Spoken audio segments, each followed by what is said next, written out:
Hello बच्चों, welcome है आपका फिर से एक बार। और मैं आपका ट्यूटर आशुतोष आपके लिए सोर्सेज ऑफ एनर्जी चैप्टर की थर्ड वीडियो लेके आ चुका हूँ। ठीक है, तो लास्ट के वीडियो में हम देख रहे थे गुड फ्यूल के जो कैरेक्टरिस्टिक्स हैं उसके बारे में हम डिस्कस कर रहे थे, तो वो हमने कंप्लीट कर लिया था। अब उसके बाद कुछ एक्सरसाइज के मैं क्वेश्चन आपको पीडीएफ के तौर पे डाल दूंगा, तो वो सब आप लोग सॉल्व कर लेंगे ये। ठीक है, अब देखिए, अब हमारा है कन्वेंशनल सोर्स ऑफ एनर्जी। तो कन्वेंशनल सोर्स ऑफ एनर्जी होता क्या है, तो इसका आइए इसके बारे में हम जानते हैं।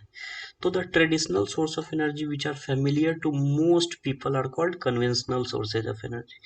तो ट्रेडिशनल सोर्स ऑफ एनर्जी जो सभी लोगों से को पता हो कि ये एक ट्रेडिशनल, ये एक सोर्स ऑफ एनर्जी है, उसको हम कन्वेंशनल सोर्स ऑफ एनर्जी कहेंगे। ठीक है, तो main conventional source of energy है वुड और फॉसिल फ्यूल। तो वुड जो है उससे तो सभी लोग फेमिलियर है। कोल, पेट्रोलियम, नेचुरल गैस, इनसे तो सभी लोग फेमिलियर है। तो इस ट्रेडिशनल सोर्स ऑफ एनर्जी जो है हमारे, उसी को हम कन्वेंशनल सोर्स ऑफ एनर्जी कहेंगे। ठीक, अब फ्यूल जो डिराइव्ड होगा वुड से, कोल, पेट्रोल और चारकोल, कोक, कोल गैस से, तो उसको हम कन्वेंशनल सोर्स ऑफ एनर्जी कहेंगे। ठीक है, तो कन्वेंशनल सोर्स ऑफ एनर्जी जो कहलाएंगे, देखिए, इवन डंकेक्स are the conventional source of energy in our country. तो डंकेक्स जो हम, ये सब हो गए हमारे ट्रेडिशनल सोर्स ऑफ। तो ट्रेडिशनल सोर्सेज ऑफ एनर्जी जितनी भी है उनको हम कन्वेंशनल सोर्स ऑफ एनर्जी कहते हैं। ठीक है, चलिए,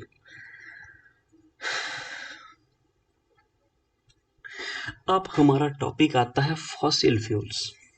फॉसिल फ्यूल्स के बारे में आपने पीछे क्लासेस में भी पढ़ा होगा, तो आइए फिर से इसको पढ़ते हैं। ठीक है, तो the natural fuel form deep under the earth from the pre historic remains of living organism like plant and animals is called fossil fuels. तो देखिए, फॉसिल फ्यूल क्या होता है। तो अ नेचुरल फ्यूल, एक नेचुरल फ्यूल जो बनता है deep under the earth from the pre historic remains of living organism like plant and animal. तो प्लांट और एनिमल के प्री हिस्टोरिक रिमेन्स से जो deep under the earth fuel form होता है उसको हम फॉसिल फ्यूल कहते हैं। चलिए, अब फॉसिल फ्यूल का हमने डेफिनेशन पढ़ लिया, अब हम उसके एग्जाम्पल के थ्रू जाते हैं। तो उसका एग्जाम्पल हो गया कोल, पेट्रोलियम, नेचुरल गैस। इन सभी चीज़ों को हम अर्थ के अंदर से ऑब्टेन करते हैं, तो ये फॉसिल फ्यूल हो गया। Fossil fuel are dug out from the earth. तो ये मैंने बोला कि इनको हम अर्थ के से डग करके निकालते हैं। Beside being use directly in homes, transport vehicles, industry, fossil fuel are the major source of energy for generating electricity in power plant. तो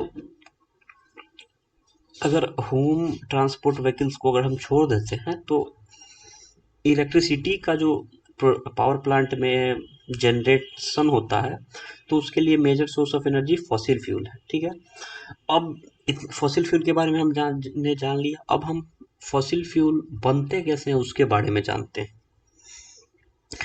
तो plants and animal which dies million of years ago were gradually buried deep in the earth and got covered with sediments like mud and sand away from the reach of oxygen of air। तो plant और animal जो millions of year ago धीरे धीरे buried deep in the earth and got covered with sediments like mud and sand away from the reach of oxygen in it। तो जो बहुत millions of year plant और animal मर चुके हैं वो धीरे धीरे धरती के अंदर जाते गए अवे फ्रॉम ऑक्सीजन, और उनके ऊपर मड और सैंड का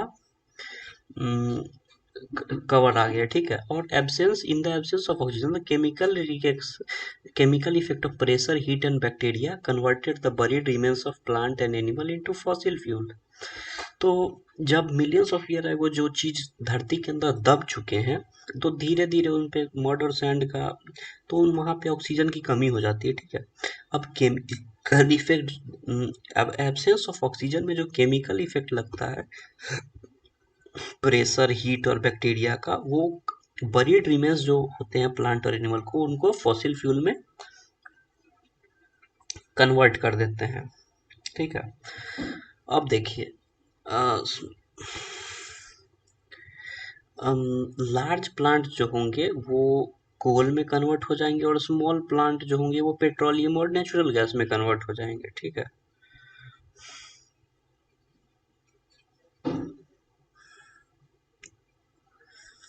अब sun is the ultimate source of fossil fuel. हमने तो प्लांट और एनिमल्स के बारे में पढ़ लिया, अब सन एक ultimate source of fossil fuel कैसे है उसके बारे में हम जानते हैं। तो देखिए, we have seen that fossil fuel have been produced from the remains of plant and animal were buried in the earth long ago, millions of year ago। remains of plants और animal जो buried हुए हैं धरती के अंदर, उससे उससे fossil fuel बने। ठीक है, अब देखिए, it was the sunlight of long ago that made plants grow which were then converted into fossil fuel। तो देखिए, सनलाइट के कारण ही पेड़ पौधे बड़े हुए, जो बाद में जाके फॉसिल फ्यूल कन्वर्ट हुए। ठीक है, इसको हम एक्सप्लेन करते हैं। तो the green plant need sunlight energy to grow. ठीक है, अब they get energy from the sunlight and store it from the form of carbon compound. तो ग्रीन प्लांट को सनलाइट चाहिए बढ़ने के लिए, और सनलाइट को ये लोग कार्बन कंपाउंड में फॉर्म कर लेते हैं, स्टोर कर लेते हैं। ठीक है, अब every leaf and every bit of would in the plant was made with the energy of sunlight.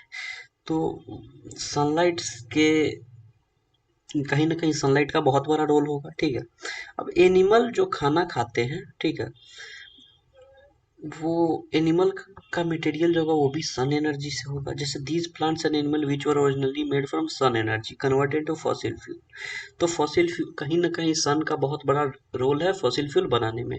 ठीक है, तो fossil fuel are rich energy compound of carbon which were originally made by the plant with the help of sun energy. तो उस plants में तो carbon compound के form में energy store हो जाता है। ठीक है, तो फॉसिल फ्यूल जो होंगे वो कार्बन के एनर्जी रिच होंगे। ठीक है, without sunlight there could be no coal, petroleum, natural gas form होंगे। ठीक है, तो इतना सब तो हमने जान लिया कि how sunlight is the ultimate source of fossil fuel. ठीक है, अब तीन फॉसिल फ्यूल है हमारा, कोल, पेट्रोलियम और नेचुरल गैस। तो तीनों को हम वन बाय वन डिस्कस करेंगे।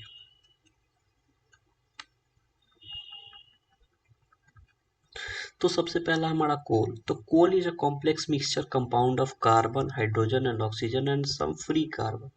तो कोल जो हमारा वो कॉम्प्लेक्स मिक्सचर ऑफ कंपाउंड है कार्बन का, हाइड्रोजन का और ऑक्सीजन का, तो फ्री और सम फ्री कार्बन का। तो small amount of nitrogen sulphur compound also present in coal. ठीक है, तो कोल जो हमारा होता है वो कॉम्प्लेक्स मिक्सचर होता है कार्बन, हाइड्रोजन और ऑक्सीजन का, और कुछ फ्री कार्बन भी होते हैं, नाइट्रोजन और सल्फर भी थोड़ा थोड़ा उसमें प्रेजेंट होते हैं। ठीक है, और कोल जो होते हैं mines under the surface of earth। coal is important because it is used for sources of energy।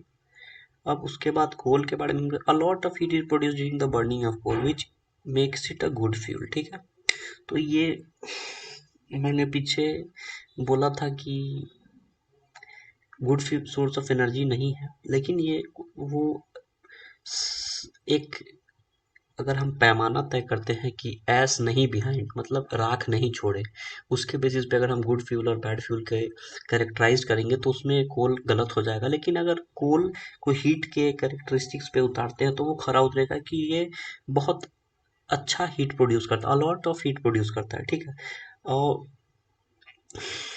ठीक है, अब देखिए कोल जो निकलता है वो डिस्ट्रक्टिव डिस्टिलेशन प्रोसेस के द्वारा निकलता है। ठीक है, अब कोल और कोक जो होगा, कोक 98% कार्बन होता है। ठीक है, coke is better fuel than coal because it produces more heat when it not produce smoke while burning. और देखिए, अब आपसे पूछा जाएगा एग्जाम में कि कोक और कोल से अच्छा क्यों है, ठीक है। तो आपके पास सिंपल सा आंसर होना चाहिए, क्योंकि ये हीट ज़्यादा प्रोड्यूस करता है और ये जब जलता है तो इसका जो स्मोक निकलता है वो मतलब कोक के बर्निंग ऑफ कोक जो होगा वो एयर पोल्यूशन कॉज नहीं करेगा, ठीक है। इतना समझ लिए। अब हम इसके यूज पे जाते हैं। तो इसके यूज पे हम जाते हैं तो है कि coal is used as the fuel for heating process purposes in home and industry. तो हीटिंग होम और इंडस्ट्री में इसका यूज होता है हीटिंग के लिए, थर्मल पावर में होता है इलेक्ट्रिसिटी जनरेशन के लिए, कोल कोक बनाने के लिए यूज होता है, और कोक जो होता है एक्सट्रैक्शन ऑफ मेटल में यूज आता है। और इस it is use in manufacture of fuel gas like coal gas. तो कोल गैस के मैन्युफैक्चर में इसका यूज होता है। It is use for manufacture of petrol and synthetic natural gas. तो ये सभी जो है हमारे कोल के यूजेज आ गए, ठीक है। तो इस वीडियो को हम यहीं पे एंड करते हैं। आगे के वीडियो में हम पेट्रोलियम और नेचुरल गैसेस के बारे में जानेंगे, ठीक है। Thank you.